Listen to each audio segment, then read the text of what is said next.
Donald Trump just announced a major rally in deep blue New York City to close out the 2024 campaign. A University of Kansas professor was caught on camera saying that men who won't vote for Kamala Harris should be lined up and shot. And Tim Walz just called for abolishing the Electoral College as more internal polls show the Harris campaign completely collapsing. We'll get to all of those stories and much more in today's video, but first we turn to the White House, where Joe Biden has stabbed Kamala Harris in the back yet again. Mr. President,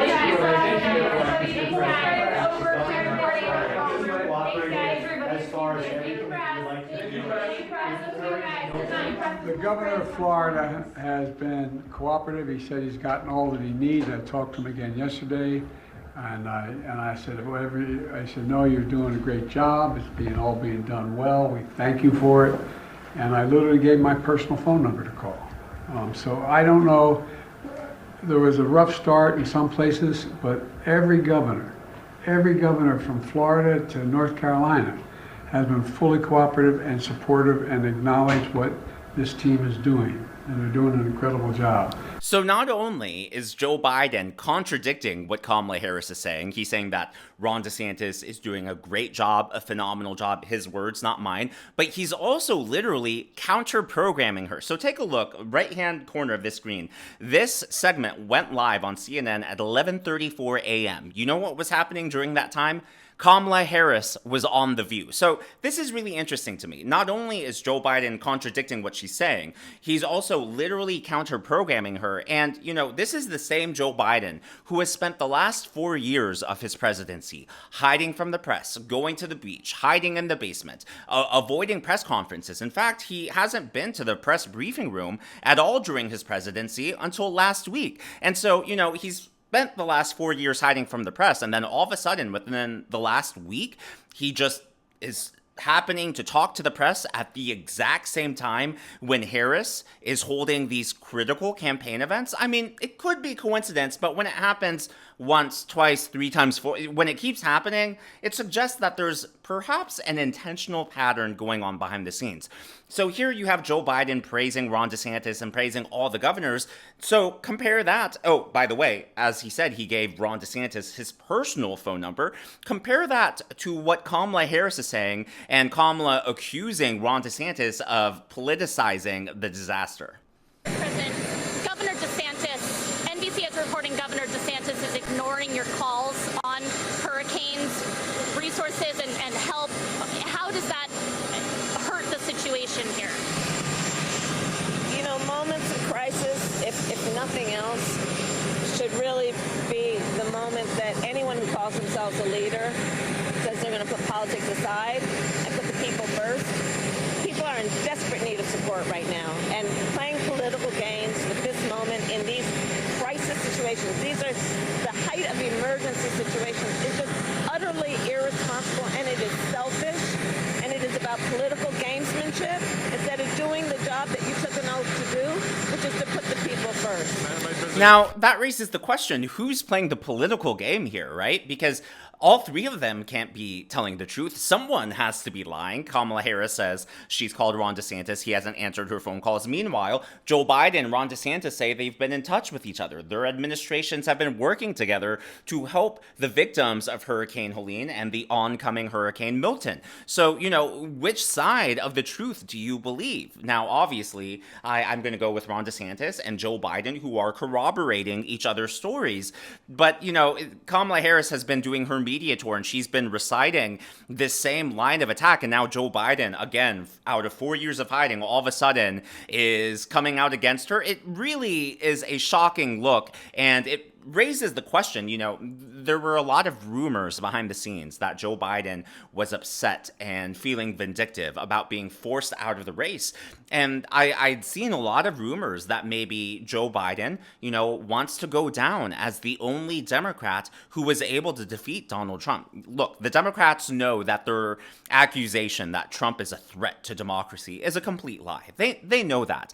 So that's why I think, Joe Biden, he doesn't care if Trump wins, right? Especially if that preserves Biden's legacy as being the only Democrat to defeat Trump. Now, of course, that's all just speculation, but it could explain why we're suddenly getting this counter-programming. Now, just for the record, here's what Ron DeSantis had to say on all of this. My focus is exactly where it should be. And I can tell you this, I've worked on these hurricanes under both President Trump and President Biden. Neither of them ever tried to politicize it. She has never called on any of the storms we've had since she's been vice president until apparently now. Why all of a sudden is she trying to parachute in and inject herself when she's never shown any interest in the past? We know it's because of politics. We know it's because of her campaign. I have zero time to entertain these political games. We're going to continue to do what we need to do to prepare and respond to what may be one of the most damaging storms in the history of the United States. So she says focusing on protecting your people is selfish. I think she ought to look in the mirror. And right now, Governor, that is a great attack. I thought Ron DeSantis handled that perfectly. Now, what's also interesting to me is that a few commentators on CNN are actually beginning to pick up on this. They're beginning to pick up on Joe Biden counter-programming Kamala Harris. And again, if it happens one time, whatever. But there seems to be a pattern now, and it really is noticeable, again, when you consider that Joe Biden has really been press adverse, right? He's been averse, you know, he's been hiding from them. Here's what they said on CNN. Does keep popping up. On Thursday, when Liz Cheney endorsed Kamala Harris, Joe Biden felt compelled to go over and talk to reporters about how he felt about the speech. On Friday, when Joe Biden felt like he had had a good week at the White House and wanted to go to the briefing room to talk about it, they did not coordinate that with the Harris campaign. The Harris campaign found out about that a couple minutes before he showed up. He showed up right after Kamala Harris went on stage in Detroit. I can tell you that a lot of people on the Harris campaign did not find that helpful. Biden in the next couple of days is headed to Angola and Germany. It's not like a really pressing foreign trip they have to take. A lot of people on the Harris campaign wish that he would maybe go away for longer at this point. This is a tricky situation over this last month of the campaign, where you see voters are saying that they want change from where things are. And Harris has to embody and embrace that change and speak to that change while also being a quasi-incumbent and having Donald Trump and J.D. Vance attack her as if she has been the one signing the executive orders. So everywhere Kamala Harris has went, you know, he was talking about Kamala Harris trying to put herself forward as the change agent, right? The change candidate. Well, yesterday on The View, obviously, she flubbed that question. I made a video on that yesterday. But this account called the Silent Meme Majority created this brilliant video meme of Kamala Harris on The View, and they superimposed it on Who Wants to Be a Millionaire. I thought you guys would, y'all, both male, females, and then whoever is in the middle would enjoy this. Would you have done something differently than President Biden during the past 4 years? There is not a thing that comes to mind in terms of, and I've been a part of most of the decisions that have had impact. Yeah, I thought that was really funny. Who Wants to Be a Millionaire was one of my favorite shows when I was a kid. Now, on the other spectrum of that, I hate to take a sudden left turn, but over at the University of Kentucky, a professor was caught on camera, and he said something he actually regretted. And, you know, ever since COVID, all these classes are being recorded. Some of them are online, in person. And he actually said, you know, can someone delete this because I don't want the dean to find out? Well, here's my opinion. If you are at a public university, a public school that is getting taxpayer dollars, the public should know what these professors are saying. So I wanted to air this professor in his own words. Guys are smarter than girls. You got some serious problems. That's what frustrates me. There are going to be some males in our society that will refuse to vote for a potential female president because they don't think females are smart enough to be president. We could line all those guys up and shoot them. They clearly don't understand the way the world works. Did I say that? Scratch that from the recording. I don't want the deans hearing that I said that. I wonder what the dean and the University of Kansas have to say. Look, I hate to share that because I'm a big basketball fan, a lot of big basketball fans in my family, Rock Chalk Jayhawk. And, that's just really disappointing to see and to hear. And it's no wonder that male enrollment is down across the board in colleges. Whenever you see stuff like that, it's no wonder that people have declining trust in our major institutions, not just academic, but just any institution. And it's because of videos like this. It's because of the internet that we're able to now have access to information. And that's, by the way, why I support, minimal to no restrictions on the internet, especially from the government. I think that, this information is valuable for all of us. And even if there's mis and disinformation out there, hey, it's still free speech. And you've got to trust the public to be able to cut through the noise and to figure out what's real, what's not, and to figure out, what issues are we going to care about? And I think we should certainly care about what professors are teaching in classrooms, especially when taxpayer money is funding their salary, funding that university. Now, we are in the final stretch, obviously, of the 2024 campaign, and Trump is swinging big. He just announced a rally at Madison Square Garden in New York. This scoop came exclusively to the New York Post. Trump books Madison Square Garden rally to kick off final stretch of the 2024 campaign. And so the capacity of this rally is apparently 19,000, so this would be even bigger than his rally on Long Island. This was confirmed by a local NBC New York affiliate, Donald Trump, to hold October campaign rally at Madison Square Garden, kicking off arena tour. So they're going to tour the country after that, doing these huge, massive arenas. So this raises the question again, is New York in play? What is the Trump campaign seeing? Or is this just to boost up his popular vote turnout? Is this for the House races, for the districts that are in and around New York City? Is this for the media market, trying to make a play for Pennsylvania and New Jersey? It just raises the question of the strategy. And by the way, it's not just Madison Square Garden and deep blue New York City. In case you missed it, Trump actually also announced a rally in Coachella, the Coachella Valley in California. So that obviously is going to have an impact not only on Southern California, but Nevada, however you pronounce it, which you'll know why I said that in a second, Arizona, and all the states out west. Now, there was a leak that came from Paul Sperry. He is a writer for the New York Post and also a writer... it's escaping my mind, the New York Post and then something else. But he got a scoop. The Trump campaign insiders say they're confident Trump will take Michigan and its 15 electoral votes based on a focus group with Muslims who say they'd never vote for a woman, and on Cornel West and Jill Stein bleeding off votes from Kamala. So that is a huge scoop from Paul Sperry, but that's not all. Mark Halperin is also revealing even more internal polling that has come forward. And this, is really eye-opening stuff. This is stuff that is not available to the public. And I think I just thought y'all would enjoy this. We're talking about Harris a lot on this program for a couple reasons. Okay. We know what Trump is. We don't need to spend every episode talking about January 6th. We'll talk about it if people want to bring it up. What's happening now with Kamala Harris is this is an experiment. Can you win a short campaign with an untested candidate? And what I'm telling you is happening in private polling is she's got a problem now. Okay? It's not cheering for Trump. It's not predicting Trump will win. She's got a problem. Wall Street. Okay, so before we continue, I want to remind everyone, last week I revealed internal polling numbers for Senator Slotkin, right? It showed Kamala Harris down 3 points in Michigan. This was internal polling from a Senate candidate, candidate Slotkin. Now, what Mark is going to do here in this next clip is going to reveal internal polling from another Senate candidate, Baldwin. And so now we have two internal polls basically saying the same thing, but for two different states. Journal has a story about Democrats really worried about the three Rust Belt states. We all know from our contacts in both campaigns that Pennsylvania is tough for her right now. And without Pennsylvania, there are paths, but there aren't many. There's no path without Wisconsin.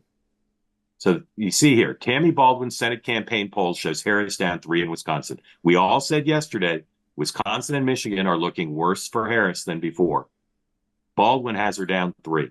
Not Baldwin has Harris down 3. Why is the Baldwin campaign sharing its polling with the Wall Street Journal? Good question. Sean, why would a campaign share their polling negative for their candidate? Because they want more visits? Is that the reason? You are sounding the alarm bell in the party. Yeah, Mark, I mean, Dan's right, but I could just little asterisk point. I don't want to go on this, but I think it was funny a week ago. You had Chuck Schumer and the D-Trip kind of or the DSCC pivot and say we're going to bail on Montana and go after Texas and Florida on offense, and here they are 7 days later going, oh crap. I mean, I just get a kick out of this because after November 5th, we may look back and say, wow, that was a horrible mistake not to fortify.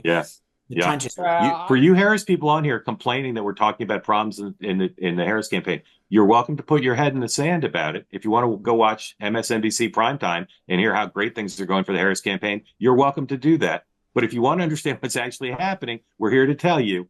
I just saw some new private polling today that's very robust private polling. She's in a lot of trouble. Here's how I framed it this morning in my newsletter. The conversation I'm having with Trump people and Democrats with data are extremely bullish on Trump's chances in the last 48 hours. Extremely bullish. You think of the 7 battleground states. Which ones is Harris in danger of losing? I would say Pennsylvania, Michigan, Wisconsin, Arizona, North Carolina, and Georgia. I'm not saying she'll lose all 6, but she's in danger. The only one that the Democrats say she's not in danger of losing is the one I never say the name of because I can't pronounce it. But it's where Las Vegas is, right? You guys agree with me? She could lose any of those 6. Right? I mean, she could lose all 7, but Democrats will tell you they're worried about those 6. They're less worried about the 7th. Yeah. I don't know any Trump person who says they're worried about losing any of the 7.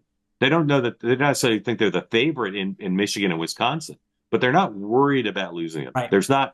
You don't hear from them, oh my goodness. What you hear is we're moving up. What the 3 of us are hearing. We're moving up in those 2. We're gonna win the 3 Sunbelt states. And we're stronger in Pennsylvania than she is. That to me, if the whole thing's about the Electoral College, you take any of the Rust Belt states away from her, it's very difficult for her to win. Very difficult. It's not mathematically impossible, but it probably won't happen if she loses any of them. So now, she can replace Pennsylvania with either Georgia, North Carolina, and then one other of the Sunbelt states. Nevada. Yep. Well, any of them. If she wins, if she loses Pennsylvania, and she wins either Georgia or North Carolina, then she just needs one of the other 3. And that's not impossible. But what I'm telling you today is things are not moving right for her. And I mean, the actions of the campaigns really prove this, right? Trump booking Madison Square Garden, Trump going to Coachella. Meanwhile, you have Kamala Harris and Tim Walz all of a sudden doing interviews with the press. Again, if you are the winning candidate, if your campaign is truly ahead, like the polls are saying, then why would you change your strategy at the last minute? Kamala Harris, similar to Joe Biden, has been press averse. She's been risk averse. She's been trying to avoid any situation where she has to go off script. And then all of a sudden, within the last week, she's not only changing course, but doubling down on this new direction. If you are truly ahead, you're not going to change your strategy. You're going to keep going with what's working. So the fact that Kamala Harris is changing her campaign strategy does suggest that these internal polls are accurate and that, this reporting about the internal polls is indeed true. But on top of all of that, you have Tim Walz coming out publicly saying that we should abolish the Electoral College. According to the Hill, Walz, the Electoral College needs to go. Now, the election hasn't even happened yet. To me, that suggests, if you're already complaining about the Electoral College, why would you do that if you're truly in a good position to win? And even on CNN, they picked up on this and they just said, hey, that doesn't look like the body language. That doesn't look like the statement of a winning campaign. This is what Scott Jennings had to say. Has come. This is what we call bad body language, by the way. You're running to win the Electoral College and you're out saying, well, maybe we ought to get rid of the Electoral College. Look, I think this is an indication of just how far the Democrats are straying from our norms. They want to pack the Supreme Court. Walz himself wants restrictions on the First Amendment. He's trying to throw out the Electoral College. They want to eliminate the filibuster in the U.S. Senate. Norm after norm after norm apparently means nothing to this ticket. And I think people ought to take notice. I mean, We're going to talk about Scott Jennings deserves a raise for being the lone voice of reason over on CNN. I don't know how he does it. I don't know how he maintains his composure, keeps his cool, and is able to just provide just actual articulate and grounded arguments. I just love virtually every segment I see of him. I'm just like, yeah, I agree. But as always, all of that is just my analysis and my commentary. That's what's going on from my point of view, and I would like to hear from you about what you think about everything going on. Let's go back to the very beginning about, I mean, you can comment on any of these stories. I know there was a lot today, but specifically on Joe Biden counter-programming Kamala Harris, do you think it's a coincidence, or do you think this is intentional from the Biden camp? And if it is intentional, what is the message they're trying to send? Are they trying to sabotage Kamala Harris's campaign? Are they trying to make sure America knows that Joe Biden's in charge and not Kamala? Like, what is the strategy here? Or is it just coincidence? He just so happened to hide from the press the last 4 years, and now within the last week is counter-programming Kamala Harris at the exact same time whenever she's on TV. Hey, could happen. Stranger things have happened. As always, if you haven't, please be sure to give me a thumbs up. I know it's a simple thing to ask, but it really does help me in the algorithm to reach more viewers like you. Be sure to smash that subscribe button and to check out one of these videos.